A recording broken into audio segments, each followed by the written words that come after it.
찬송가 459장 통일찬송가 514장 찬양하겠습니다. 찬송가 459장 누가 주를 따라 찬양합니다.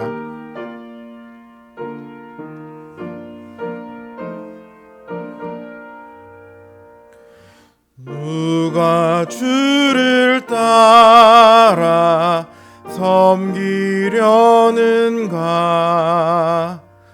누가 죄를 떠나 주만 따를까? 누가 주를 섬겨 남을 구할까? 누가 주의 뒤를 따라가려나?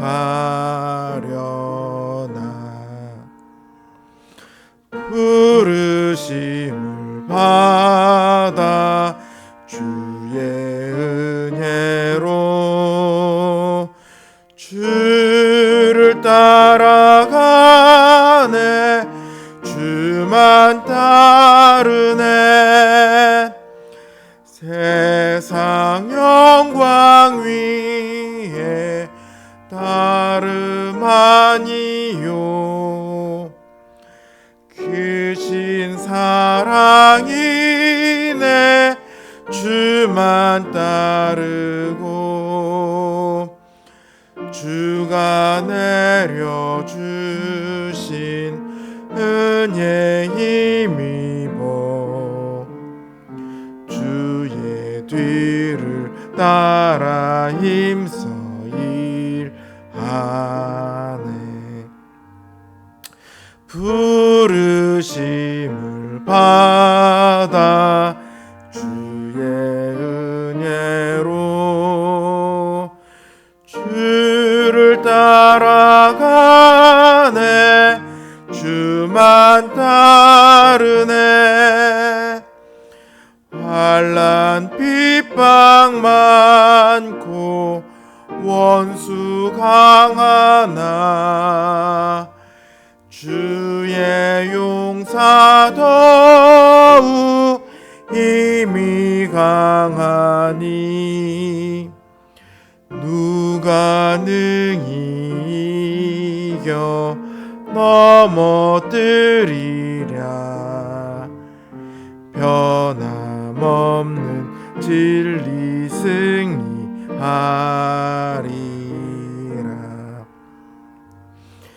기쁜 찬송하며 주의 은혜로 주를 따라가네. 주만 따르네.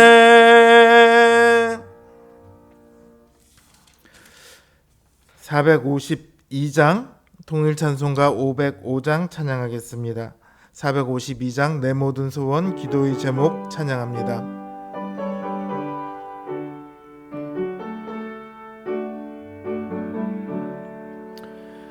내 모든 소원 기도의 제목 예수님 닮기 원함이라.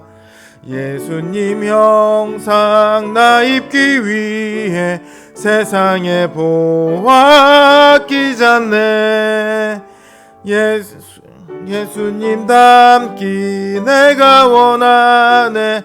날 구원하신 예수님을 내 마음속에 지금 고도사 주님의 형상 인치소서. 무한한 사랑 풍성한 긍휼 슬픈 자 위로하시는 주. 길 잃은 죄인 부르는 예수 그 형상 담게 하옵소서. 예수님 닮기 내가 원하네. 날 구원하신 예수님을 내 마음속에 지금 고도사 주님의 형상 인치소서. 겸손한 예수 거룩한 주님 원수의 멸시 참으시사 우리를 위해 고난을 받은 구주를 닮게 하옵소서. 예수님 닮기 내가 원하네.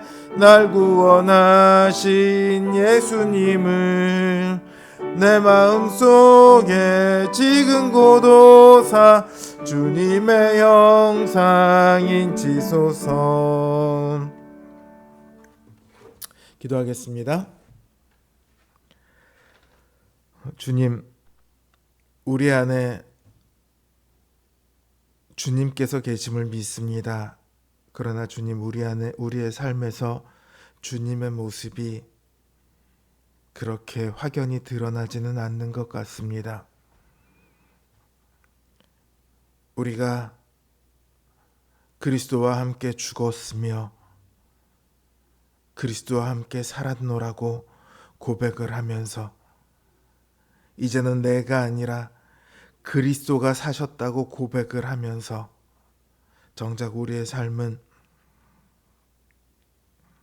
우리의 생각과 우리의 소원을 따라 살아가고 있습니다.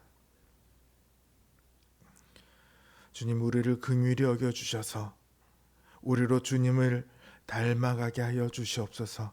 주님의 성품을 닮아가게 하시고 주님의 생각을 닮아가게 하시고 주님의 충성을 닮아가게 하여 주시옵소서.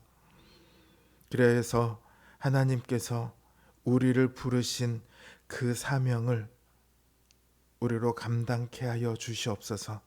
우리의 삶의 모든 순간 속에 우리가 아니라 그리스도가 드러나게 하여 주시옵소서. 그것이 우리에게 가장 복된 일이오니 주님, 우리에게 그 복을 허락하여 주시옵소서. 이 시간 주님의 말씀으로 우리를 채우시고 우리를 다스리시길 원하며 예수님의 이름으로 기도드립니다. 아멘. 하나님 주신 말씀 역대상 18장 14절에서 17절 말씀입니다. 역대상 18장 14절에서 17절 말씀입니다. 제 말씀 기준으로, 제 성경 기준으로 구약 성경 639면에 있습니다. 역대상 18장 14절에서 17절 말씀 제가 받들어 읽겠습니다. 다윗이 온 이스라엘을 다스려 모든 백성에게 정의와 공의를 행할세 스루야의 아들 요압은 군대 사령관이 되고 아힐룻의 아들 여호사밧은 행정장관이 되고 아이두베 아들 사독과 아비아달의 아들 아비멜렉은 제사장이 되고 사워사는 서기관이 되고 여호야다의 아들 브나야는 그렛 사람과 블렛 사람을 다스리고 다윗의 아들들은 왕을 모시는 사람들의 우두머리가 되니라. 아멘.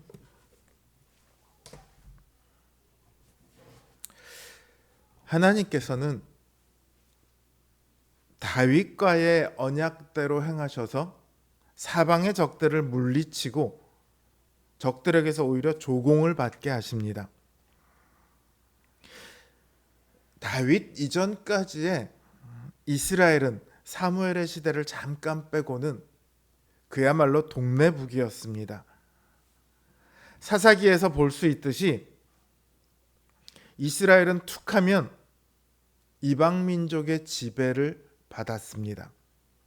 그만큼 주변의 민족들에게 이스라엘은 쉬운 민족이었어요. 요즘 말로 하면 호구죠. 찌르면 찌르는 대로 원하는 걸 뜯어낼 수 있었어요. 그러나 그들은 알지 못했습니다. 그 쉬워 보이는 이스라엘의 하나님이 어떤 분이신지, 얼마나 크고 강한 팔을 가졌는지 몰랐습니다. 그러니 하나님께서 택하신 이스라엘을 그냥 자기들이 얼마든지 가지고 놀아도 되는 장난감처럼 여겼죠. 그들이 생각하는 것처럼 이스라엘은 약한 민족입니다. 그러나 이스라엘의 하나님은 결코 약하지 않죠. 하나님께서는 만군의 여호와이십니다. 하늘과 땅의 모든 군대를 통치하는 분이세요. 그래서 하나님께서는 늘 전쟁은 여호와께 속했다 이렇게 말씀하시곤 하죠. 그러면서 하나님만 믿으면 승리할 수 있다 이렇게 그 백성들에게 말씀을 하십니다. 문제는 이방 민족들만 이 하나님이 어떤 분이신지를 몰랐던 것이 아니라 이스라엘도 몰랐어요. 자신들의 하나님이 얼마나 크고 놀라우신 분이신지 몰랐습니다.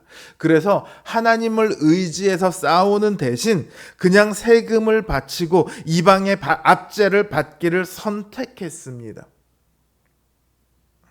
손해는 좀 보더라도 생명은 어찌저찌 건질 수 있겠구나 생각을 했던 거였죠.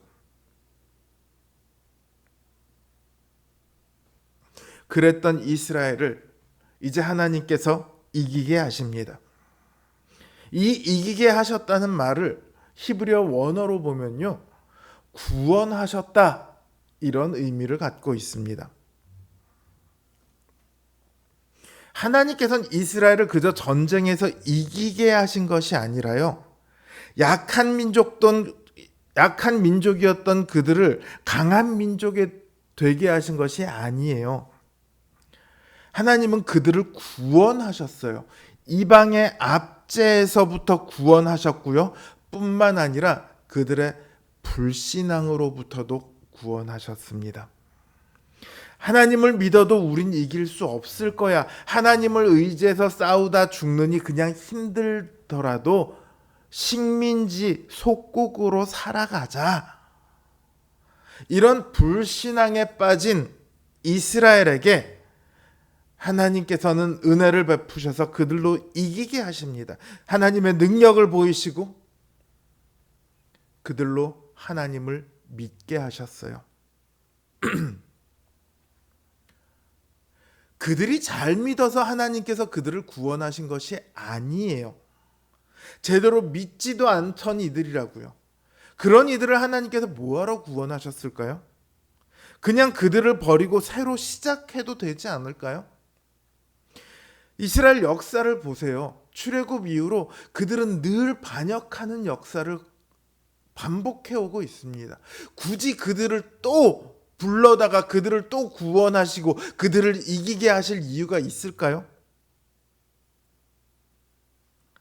그러나 하나님께서는 이스라엘을 통해 하시고자 하시는 일이 있으셨습니다. 그 일은 온 땅에 이스라엘의 하나님이 어떤 분이신지를 보이는 거였어요.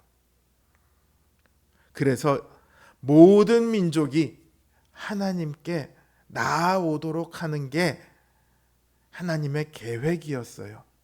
이건 하나님께는 계획이고요, 이스라엘에게는 사명입니다. 하나님께서는 이스라엘을 구원하사 이스라엘이 이 사명을 감당하기를 원하셨습니다. 이스라엘이 이 땅에 하나님의 능력뿐만 아니라 공의와 자비를 보이기를 원하셨습니다. 다윗은 하나님의 그 뜻을 알았어요. 그래서 그 뜻에 순종합니다. 이스라엘은 하나님께서 부르시고 율법을 주셔서 지키게 하신 하나님의 나라입니다. 그러니 당연히 하나님의 공의로 그 나라를 다스려야 하죠. 그래서 공과 의로 나라를 다스립니다. 그 부하들을 세우죠. 이들은 그럼 누구를 따라 하겠습니까? 다윗을 따라하는 부하들인 거죠. 이제 이스라엘은 하나님의 언약에 따라 제대로 된 사명을 감당하기 시작할 겁니다. 그 모습들이 곳곳에서 보여지고 있죠. 다른 나라들이 이스라엘에 나와서 조공을 바칩니다. 우리는 너희에게 속했어. 이렇게 말하는 거죠. 그리고 이제 21장에 가면 또 하나님의 자비를 보여주는 사건이 있습니다. 그건 이제 뒤에 가서 얘기를 하고요. 자, 이스라엘이 가진 사명은요, 오늘 우리가 가진 사명입니다. 하나님께서는 우리를 은혜로 대하시긴 해요. 근데 우리에게 은혜로만 모든 것을 다 행하지는 않으십니다. 쉽게 말해서 너 뭘 해도 다 괜찮아, 내가 은혜로 다 감싸줄게, 하나님께서 이렇게 우리를 대하지 않으신다고요. 하나님께서는 은혜로 구원받은 우리가 공의를 따를 것을 요구하십니다. 이 땅에서 교회가, 그리고 우리 성도들 한 사람 한 사람의 삶이 누구보다 옳고 누구보다 선한 모습이 되기를 원하십니다. 그게 우리를 구원하신 하나님의 목적이고 계획입니다. 그리고 다윗이 공의와 자비로 이스라엘을 다스린 것처럼 공의와 자비로 교회와 우리의 삶을 채워 나가야 해요. 그게 하나님의 특별한 목적 아래 선택된 우리 성도들의 사명입니다. 이 하나님의 뜻을 따라 바르고 선한 모습으로 이 땅에 하나님의 나라를 보여줄 수 있는 그 사명을 감당하는 우리 성도님들 되시길 주님의 이름으로 기원합니다. 이제 주신 말씀 생각하면서, 그리고 각자의 기도 제목을 놓고 이제 기도하겠습니다.